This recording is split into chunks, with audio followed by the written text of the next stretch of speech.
coffee पनि झार्दै गर्छ सिँगान पनि झार्दै गर्छ भन्छ कि त्यसको एन्सर दिनुपर्ने नाकबाट सिँगान नझरे के झर्छ त अनि होइन अर्को के चिज झर्छ ल दाजु सिगान चाहिँ हालिदिनु है सिँगान नाकबाट सिँगान रुगा लागेको बेला सिँगान नआए के आउँछ त अनि हामीलाई थोरै न महिनावारी भएको छ र अरू के आउँछ ला होइन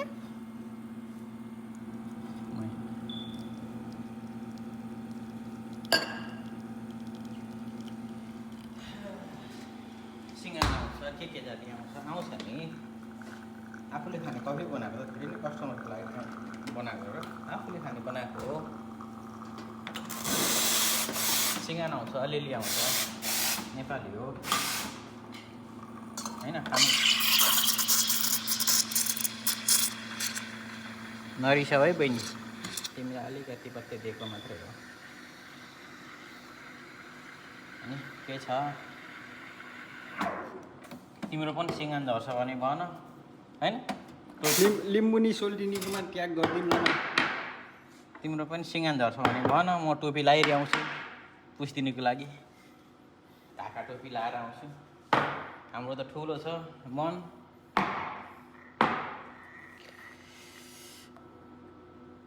सिँगान आउँछ भने भन म टोपी लगाएर आउँछु पुस्दिनुको लागि हाम्रो निकै ठुलो छ क्या मन अनि पुछिदिन्छु तिम्रो सिँगान कुरा गर्दा गर्दै कफी बनाउनै बिर्सिएछ यार लामा कुरी पुस्ने हो त लिम्बुनी बहिनी